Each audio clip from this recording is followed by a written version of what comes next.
Mais pourquoi, lorsqu'on voit toutes ces choses qui existent, qui sont naturelles, pourquoi on ne veut pas que ces choses aient un constructeur, aient un créateur? Il y a bien quelqu'un qui a créé.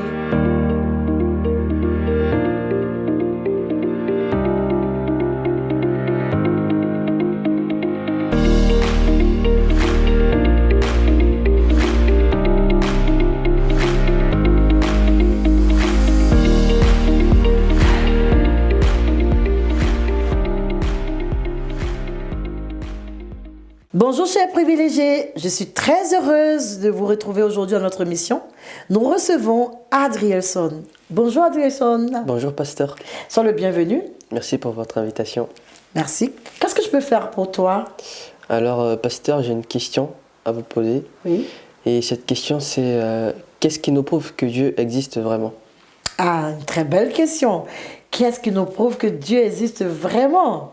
Ben justement, ta présence, ma présence prouve que Dieu existe. Mais je veux te dire que trois choses, pour moi, selon moi, déjà, nous prouvent que Dieu existe. Déjà, sa parole. La Bible dit, au commencement, dans Jean 1, verset 1, qu'au commencement était la parole était Dieu, et la parole s'est faite chair. C'est la parole de Dieu qui nous montre dans un premier temps qu'il existe. Parce que cette parole, elle existe, elle est écrite aujourd'hui dans la Bible, elle existe depuis toujours, et cette parole-là, elle s'était faite chair.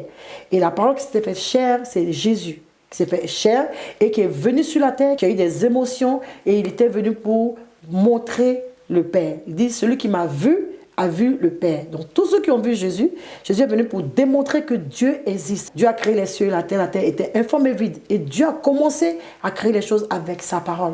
Donc tout ce qui existe, c'est Dieu qui les a créés. La Bible dit quoi?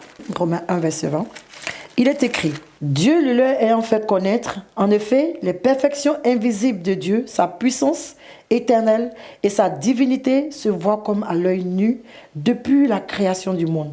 Quand on les considère dans ses ouvrages, ils sont donc inexcusables puisque, ayant connu Dieu, ils ne l'ont point glorifié comme Dieu et ne lui ont point rendu grâce. Sa création démontre sa puissance. Le soleil, tout ce qui existe, la pluie, la mer, les forêts, la terre, toutes ces choses, dans Genèse, la Bible dit que c'est Dieu qui les a créées. Et dans le livre de Romains, ici dit, si nous voulons savoir que Dieu existe, ces choses-là doivent nous démontrer que Dieu existe. Parce que si une maison est construite, c'est bien qu'il y a un constructeur, il y a quelqu'un qui l'a construit.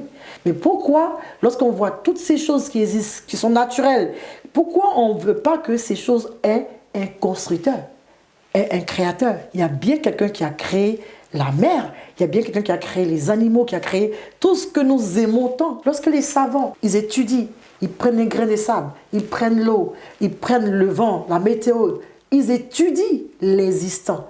Ils ne fabriquent pas. Et même quand ils fabriquent, ils utilisent ce qui existe déjà pour fabriquer. Mais il y a bien quelqu'un qui les a créés. Et la parole nous dit que c'est Dieu qui les a créés. Dieu les a créés et cela existe. Et donc, vraiment, je pourrais te dire que c'est par la foi que nous croyons que Dieu existe, comme l'a dit Romain. Et nous croyons parce que sa parole est vraie.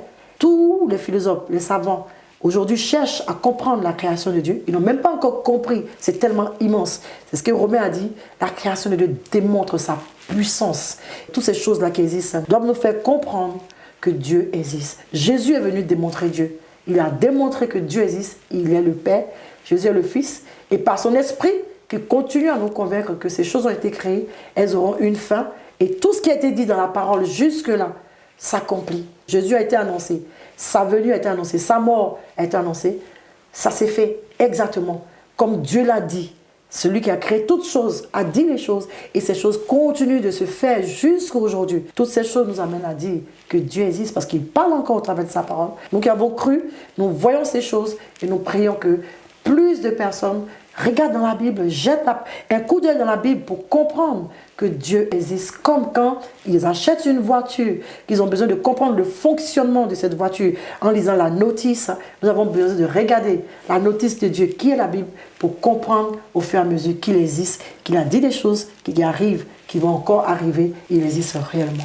Donc n'oublie pas, tu es surtout un privilégié. Dieu t'a créé et il t'a donné toutes ces choses qui existent par sa création, par toi-même qui existe, il t'a créé. Réalise qui tu es, qui Dieu est dans ta vie. Cherche dans la parole à le connaître pour approfondir la connaissance de Dieu Et surtout, vivre aussi de tout ce qu'il t'a donné comme cadeau, qui sont pour toi. N'oublie pas, tu es un privilégié. Que Dieu te bénisse. Merci, pasteur.